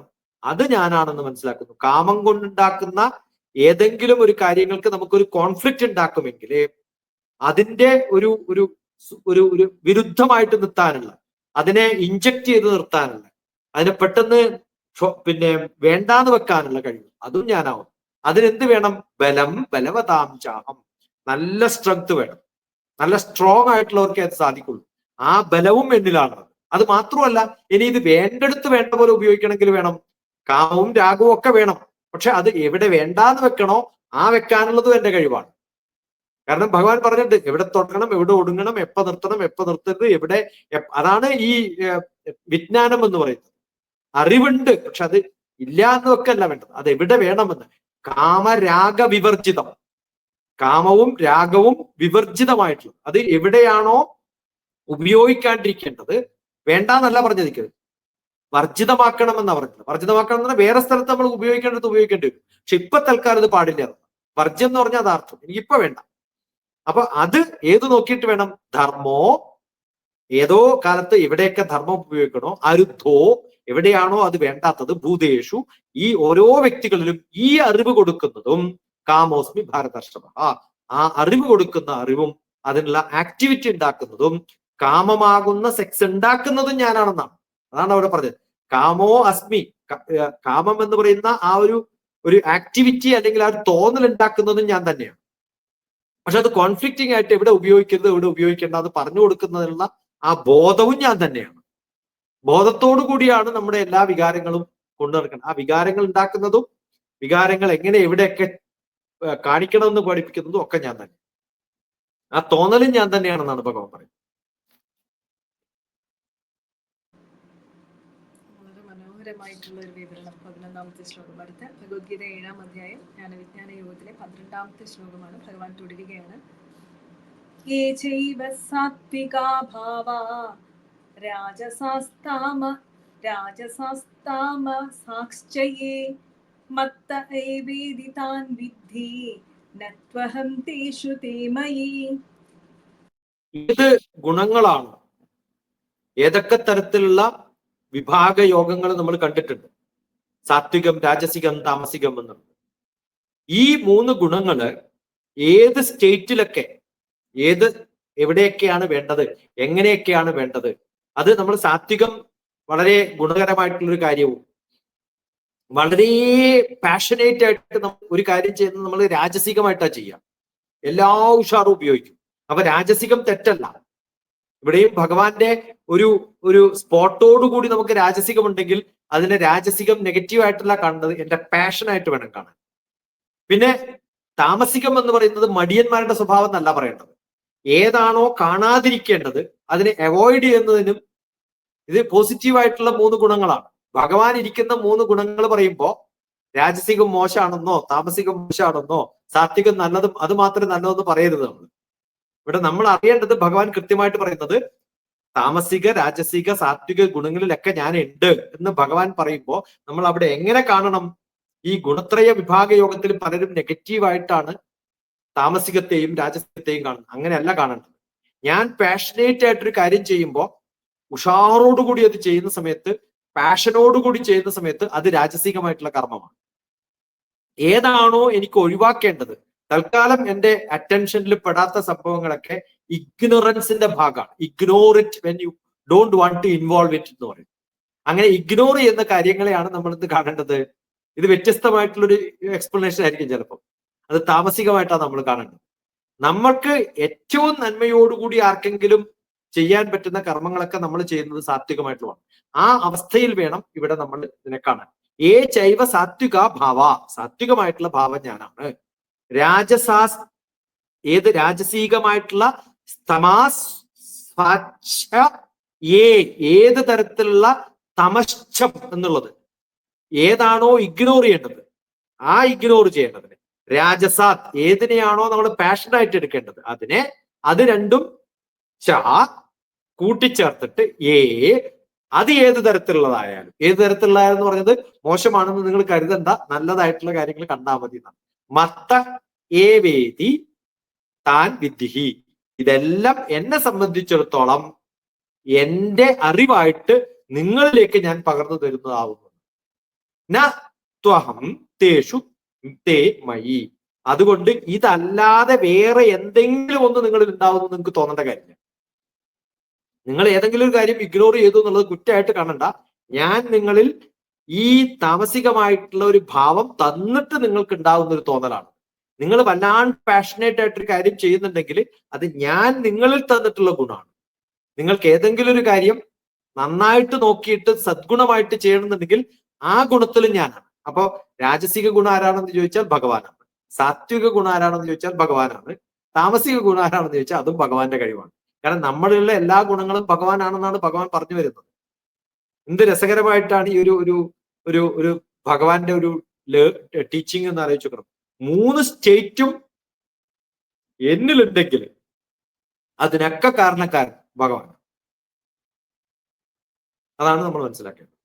നമ്മുടെ ഓരോ നിമിഷത്തെ ഇമോഷൻസ് വരെ ഇനി നമ്മൾ അങ്ങോട്ട് മോണിറ്റർ ചെയ്യുന്ന രീതിയിലാണ് അങ്ങ് അത് വിവരിച്ചത്. ഇത്രയും കാലം അത് നമ്മളുടെ കൺട്രോളിലാണെന്നുള്ള തോന്നലുണ്ടായിരുന്നു. അത് മാറി കിട്ടി. അത്ര മനോഹരമായിട്ട് അത് ആ സ്റ്റേറ്റിനെ കുറിച്ചിട്ട് ഇത്രയും എനിക്ക് അത് ആ ഒരു രാജസം താമസം ആ ഒരു രീതിയിൽ ഞാൻ ഇത് ആദ്യമായിട്ടാണ് അത് കേൾക്കുന്നത്. വളരെ എന്താ പറയാ, നമ്മളെ ഒന്ന് ബോധവൽക്കരിക്കുന്ന രീതിയിലുള്ള ഒരു വിവരണമായിരുന്നു. വളരെ മനോഹരമായിരുന്നു. അടുത്തത് ഭഗവത്ഗീത 7-ാം അധ്യായം ജ്ഞാനവിജ്ഞാന യുഗത്തിലെ 13-ാമത്തെ ശ്ലോകത്തിലേക്ക് ഭഗവാൻ കടക്കുകയാണ്. ഭഗവാൻ തുടരുന്നു. ത്രിഭിർഗുണമയീർഭാവേ രേഭി സർവമിദം ജഗത് മോഹിതം നാഭിജാനാതി മാമേഭ്യ പരമവ്യയം. ഇനിയുള്ള ഒരു 6-7 ശ്ലോകങ്ങൾ അത് കംപ്ലീറ്റ് ആയിട്ട് ഓരോ ഡിവോട്ടീസിനും അല്ലെങ്കിൽ ഭഗവാന്റെ ഭക്തന്മാരെ പൊക്കി കൊണ്ടുവന്നിട്ട് അവരെ നമ്മൾ എങ്ങനെയൊക്കെ നമുക്ക് കൃത്യമായിട്ട് പ്രകൃതിയുമായിട്ട് ബന്ധപ്പെടുത്തിയിട്ട് കാണിച്ചു തരാൻ പറ്റും എന്നുള്ള തരത്തിലൊക്കെയാണ്.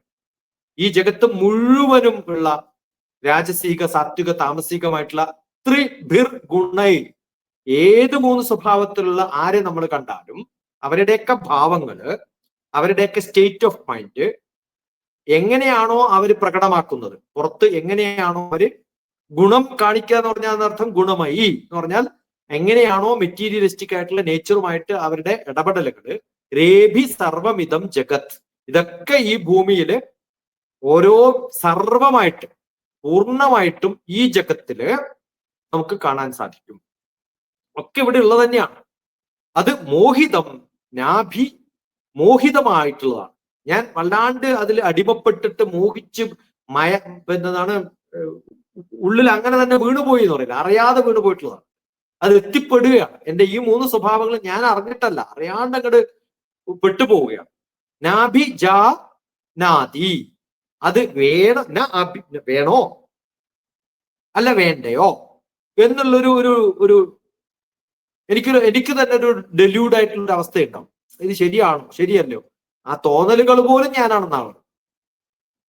ഇത് നല്ലതാണോ ചീത്തയാണോ, ഈ 3 ഗുണങ്ങളിൽ ഏതാണ് വേണ്ടത് എന്നൊക്കെ ഒരു തോന്നല്, മോഹിതം, ആ ഒരു മോഹം എന്നിട്ടുണ്ടെങ്കിൽ അഭിജാനതി, അത് തിരിഞ്ഞിട്ടുള്ളൊരു തോന്നലും ബുദ്ധിയൊന്നും എനിക്ക് ഉണ്ടാവില്ല.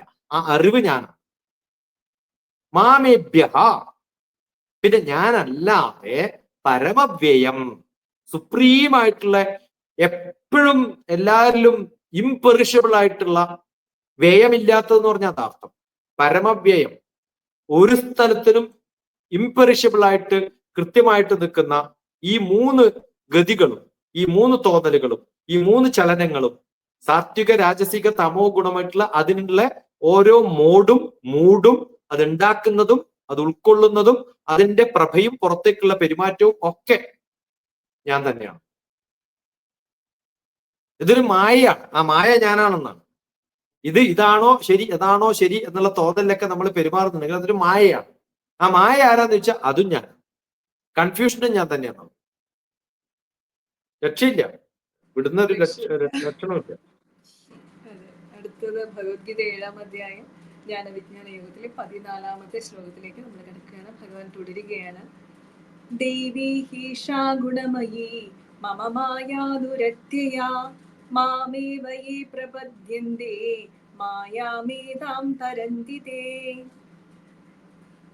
ദേവി, ഡിവൈൻ ആയിട്ടുള്ളത്, ഹേഷ്യ, ഏതാണോ ഈ കാണുന്ന, നമ്മൾ ഇന്ന് കാണുന്ന ഗുണങ്ങളുടെ ഗുണമയി, ഈ 3 രാജസിക സാത്വിക താമസികമായിട്ടുള്ള മമ മായ ദുരത്യയാണ് എന്റെ, മമ എന്റെ, മായ എന്റെ ചുറ്റുമുള്ള ഈ ഒരു ചിന്തകള്, എനർജി ഉണ്ടാക്കുന്ന തോന്നലുകള്, അത് ഓരോരാൾക്കും എലിജിബിൾ ആയിട്ടുള്ളവർക്ക് ഓരോ ഭഗവാനും റിയലൈസേഷൻ വരുന്നതിനനുസരിച്ചിട്ട് അതിങ്ങനെ വീതിച്ച് വിവരിച്ചു കൊടുക്കുന്ന തരത്തിലുള്ള, ഓരോരാൾക്കും അത് കൊടുത്തു കഴിഞ്ഞാൽ അതിൽ നിന്ന് അവർക്ക് രക്ഷപ്പെട്ട് പുറത്തേക്ക് വരാൻ പറ്റാത്ത വിധത്തിൽ ഉൾക്കൊണ്ട് ഇരിക്കാനുള്ള കാരണം ദുരത്യയാ എന്നാണ്.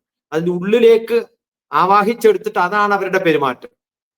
അതോ മാമേവ, അതും എന്നിൽ തന്നെയാണ്, എന്റെ ഒരു ഗുണം തന്നെയാണ്. സെർട്ടനായിട്ടും പ്രബദ്ധ്യതേ, ഏതൊരാളാണോ ഇതൊക്കെ ചെയ്യുന്നത് അവരും എൻ്റെ അടുത്ത് സറണ്ടർ ചെയ്ത് വന്നിട്ട് ചെയ്തിട്ടുള്ളവരാണ്, എന്റെ നല്ല ഭക്തന്മാരാണ്. ഭക്തന്മാരുടെ കാറ്റഗറിയിൽ ഈ 3 ഗുണത്തിൽപ്പെട്ടിട്ടുള്ളവരും ഞാൻ അവരെ അതേപോലെ അക്സെപ്റ്റ് ചെയ്തു. ഈ 3 സ്റ്റേറ്റും ഞാൻ അല്ലാതെ വേറെ ഒരു തരത്തിലും ഒരാളും ഉണ്ടാക്കിയെടുക്കുന്നില്ല. അതുകൊണ്ട് നിങ്ങൾക്ക് ഏത് സ്റ്റേറ്റ് എടുത്താലും അതിന്റെ അവസ്ഥ ഞാൻ തന്നെയാണ്. മായാമേതാം തരന്തിതേ, ഞാൻ അല്ലാതെ എന്നെ ക്രോസ് ഓവർ ചെയ്തിട്ടെന്നാണ്. തരന്തി എന്ന് പറഞ്ഞാൽ ക്രോസ് ഓവർ ചെയ്യലാണ്. ഓവർടേക്ക് ചെയ്തിട്ട് നിങ്ങൾ അവിടെ പോയിട്ട് ഞാനാണെന്ന് പറയാൻ നോക്കിയാലും ഞാൻ തന്നെയാണോ നീ ഇവിടെ നിൽക്കുന്നു, ഇതിന്റെയൊക്കെ കാരണം ഞാൻ തന്നെയാണ്.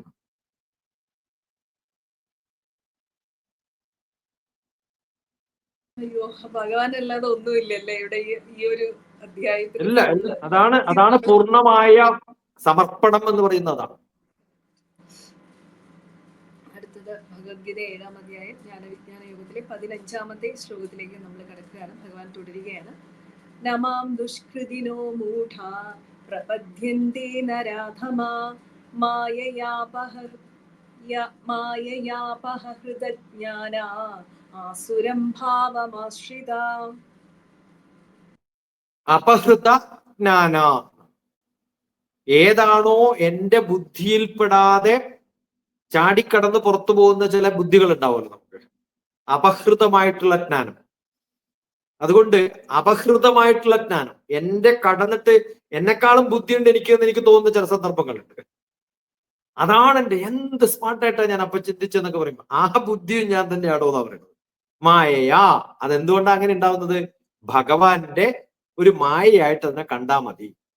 ആസുരം ഭാവമശ്രിത, ഈ നമ്മൾ ഡൊമിനിക് ആയിട്ട് പറയുന്ന ഒരു രാക്ഷസീയമായിട്ടുള്ള ആസുരമായിട്ടുള്ള ചിന്തകളൊക്കെ, ഒരു നേച്ചറൊക്കെ ഉണ്ടെങ്കിൽ അതും ആശ്രിതാഹ, എന്നിൽ ആശ്രയിച്ചിരിക്കുന്നു. നമാം ദുഷ്കൃതിനോ മൂഢ, ഏതൊരാളാണോ വേണ്ടാത്ത സംഭവങ്ങള്, വ്യത്യസ്തമായിട്ട് പ്രകൃതിക്ക് അനുവദനീയമല്ലാത്ത എന്തെങ്കിലും കാര്യങ്ങൾ ചെയ്തിട്ടുണ്ടെങ്കിൽ മൂഢ, മൂഢ, ആ മൂഢനായിട്ടുള്ള വ്യക്തി പ്രപദ്യന്തേ നരാധമ, ഏതെങ്കിലും ഒരു സറണ്ടർ ചെയ്തിട്ടുള്ള ഒന്നിനെ തച്ചു കൊന്നിട്ട് അല്ലെങ്കിൽ അതിനെ ഉപദ്രവിച്ചിട്ട് അതിൽ താഴെയായിട്ടുള്ള ഒരു ജീവിയെ ഉണ്ടാക്കിയിട്ട് അതിനെ ദുഷിപ്പിക്കുന്ന ഏതെങ്കിലും ഒരു പ്രഗത്ഭനാണ് എന്ന് തോന്നുന്ന ഒരാളുണ്ടെങ്കിൽ ആ തോന്നലും ഞാൻ തന്നെയാണ്. Nothing is left. ആസുരികമായിട്ടുള്ളതും ഞാൻ തന്നെയാണ്. അസുരനും ഞാൻ ഇരിക്കുന്നുണ്ട് എന്ന് ഭഗവാൻ പറയുമ്പോ പിന്നെ നമുക്ക് പിന്നെ അതിനെ എതിർക്ക കുറ്റപ്പെടുത്താൻ പറ്റില്ലല്ലോ. പറ്റില്ല. കറക്റ്റ്. ഒന്നിലും മോശം കാണാൻ സാധിക്കാത്ത ഒരവസ്ഥയിലൂടെ കൊണ്ടുപോവുകയാണ്. കറക്റ്റ്. അടുത്തത് ഭഗവത്ഗീത 7-ാം അധ്യായം 16-ാമത്തെ ശ്ലോകത്തിലേക്ക് നമ്മൾ കിടക്കുകയാണ്. ഭഗവാൻ തുടരുകയാണ്. ചതുർവിധാ ഭജന്തേ മാം ജനാ സുഹൃദിനോർജുന ആർത്തോ ജിജ്ഞാസുരർത്ഥാർത്ഥി ജ്ഞാനീ ച പരധർഷഭഃ. 4 തരത്തിലുള്ള ആൾക്കാരാണ് എന്നെ ഭജിക്കാറുള്ളതെന്ന് ഞാൻ സാധാരണ പറയാറുള്ളത്. ക്ഷേത്രത്തിൽ പോകുന്ന സമയത്തും ഭഗവാൻ ഇരിക്കുന്നിടത്ത് ഭഗവാൻ ഇവരെ ഓരോരാളെയും ഏത് കാറ്റഗറിയിലാണെന്ന് കൃത്യമായിട്ട് തരംതിരിച്ച് മനസ്സിലാക്കിക്കോളും. നമ്മൾ എന്ത് അഭിനയിച്ചിട്ടും കാര്യമില്ല. അവിടെ യഥാർത്ഥമായ നമ്മുടെ മുഖം ഭഗവാന്റെ മുമ്പിൽ എത്തുമ്പോ മാറ്റി വേറെ എന്തെങ്കിലും കവചം ഉണ്ടാക്കിയിട്ട് പോയിട്ടൊന്നും കാര്യമില്ല. കൃത്യമായിട്ട് ഭഗവാൻ അറിയാം 4 കാറ്റഗറിയിൽ ഏതിലാണ് നമ്മൾ പെടുക. ചതുർവിധ ഭജന്തേ മാം, 4 തരത്തിലുള്ള ആൾക്കാരാണ് എൻ്റെ അടുത്ത് വരാറുള്ളത്. ജനാ, അത്തരം ആൾക്കാരാണ്. സുഹൃദിനോ അർജുന, അവർ ഏതൊക്കെയാണെന്ന് അർജുന നീ കൃത്യമായിട്ട് മനസ്സിലാക്കിക്കോളൂ. അത് ഏത് തരത്തിലുള്ള ആൾക്കാരാണ്? സുഹൃതമായിട്ടുള്ളവരാണെന്ന്. അവര് ഈ 4 തരവും സുഹൃത്തികളാണെന്നാണ് പറയുന്നത്. അവർ വളരെ പയസ്ഡ് ആയിട്ടുള്ള ആൾക്കാരാണ്. അവരെ കുറ്റം പറയൊന്നും ചെയ്യുന്നില്ല ഭഗവാൻ. ആ 4 തരത്തില് പയസ്ഡ് ആയിട്ടുള്ള നല്ല കുട്ടികളായിട്ടുള്ള 4 കുട്ടികൾ എനിക്കുണ്ട്. ആ 4 കുട്ടികളുടെ സ്വഭാവവും ഞാനിവിടെ പറഞ്ഞു തരാം. ആർത്തോ, കരഞ്ഞോണ്ട് വരുന്നവര്, സങ്കടത്തോടുകൂടി അവര് ഇന്ന് വന്നു. ഇപ്പൊ സങ്കടത്തോടുകൂടി കുറെ സമയമായി. എന്റെ ഇടയിലിടയിൽ ആ കുട്ടിക്ക് മെസ്സേജ് അയക്കാം. അപ്പൊ അല്ലെങ്കിൽ ചിലപ്പോ ചത്തുകളി. ആർത്തോ, കരഞ്ഞോണ്ടാ വരിക. പിന്നെന്താണ്, എന്തൊക്കെയാ നടക്കുന്നതെന്ന് അറിയാൻ പറ്റും. ക്ഷേത്രത്തിലൊക്കെ പോകുന്നത് ആരൊക്കെ വരുന്നുണ്ടെന്ന് അറിയാൻ വേണ്ടി പോകുന്ന കുറെ ജനങ്ങളുണ്ട്. അങ്ങനെയുള്ളവരാണ് കൂടുതൽ. ജിജ്ഞാസുക്കളാണ് അവര്. ആരാ പോകുന്നത്, ആരാ വരുന്നത്, അവരുടെ എണ്ണെടുക്കലാണ് പണി. പൂജാരിമാരും ചിലരെങ്ങനെയാ, ആരൊക്കെയാ വന്നത്, വന്നില്ലല്ലോ ഇന്ന ആള്, അപ്പൊ ഇത് നോക്കിക്കൊണ്ടായിരിക്കണം അവര്. അർത്ഥാർത്ഥി, കാശുണ്ടാക്കാൻ വേണ്ടിയിട്ട് വരുന്ന കുറെ ആൾക്കാരുണ്ട്. ഈ കൂട്ടത്തിലൊന്നും പെടാത്ത കുറച്ച് ചില ആൾക്കാർ ജ്ഞാനി, അറിവുള്ളവരും എൻ്റെ അടുത്ത് വരാറുണ്ട്. ഇങ്ങനെയൊക്കെയാണ് എന്ന് പറഞ്ഞാൽ അതുകൂടി ഈ 4 ഗണങ്ങളാണ്. ആർത്തോ, ജിജ്ഞാസു, അർത്ഥാർത്ഥി, ജ്ഞാനി. കരഞ്ഞുകൊണ്ട് വരുന്നവരുണ്ട്. ആർത്തി കൂടുമ്പോഴാണ് ആർത്തോ ആവുക. ആഗ്രഹങ്ങൾ കൂടുമ്പോഴാണ് ദുഃഖം കൂടുക. ആർത്തോ എന്ന് പറഞ്ഞാൽ ദുഃഖമുള്ളവരെന്നാണ്. എപ്പോഴാണ് ദുഃഖം ഉണ്ടാവുക? ആർത്തി കൂടുമ്പോ. ആർത്തി ഇംപ്ലൈസ് ആർത്തോ എന്നാണ്. എപ്പോഴാണോ ആർത്തി കൂടുതലുള്ളത് അവർക്ക് ദുഃഖവും കൂടുതലുണ്ടാവും. പിന്നെ ജിജ്ഞാസു, അർത്ഥാർത്ഥി, എപ്പോഴും ഇത് വേണം അത് വേണം ഇത് വേണം അത് വേണം എന്ന് പറഞ്ഞു വരുന്നവര്. ജ്ഞാനികളായിട്ടുള്ളവർ ഇതൊന്നും വേണ്ട, ലോകാസമസ്ത സുഖിനോ ഭവന്തു എന്ന് പറഞ്ഞു പോകുന്ന കുറെ ആൾക്കാരുണ്ട്. ഇങ്ങനെയൊക്കെയാണ് എൻ്റെ മുമ്പിൽ വരുന്ന എല്ലാ ഭക്തന്മാരും. ഇവരെയൊക്കെ ഞാൻ കൃത്യമായിട്ട് തിരിച്ചറിയുന്നുണ്ട്. അവരൊക്കെ ആരായിട്ടും ഞാൻ കരുതുന്നു, ഭക്തന്മാരായിട്ടും ഞാൻ കരുതുന്നു. അവരിൽ ഒരു സെപ്പറേഷൻ ഞാൻ കൊടുത്തിട്ടില്ല എന്ന് പറയുന്നു. വളരെ പ്രശസ്തമായിട്ടുള്ള അല്ലെ, ഭക്തരെ ക്ലാസിഫൈ ചെയ്യുന്ന ഒരു വലിയൊരു പ്രശസ്തമായിട്ടുള്ള ശ്ലോകമാണ്.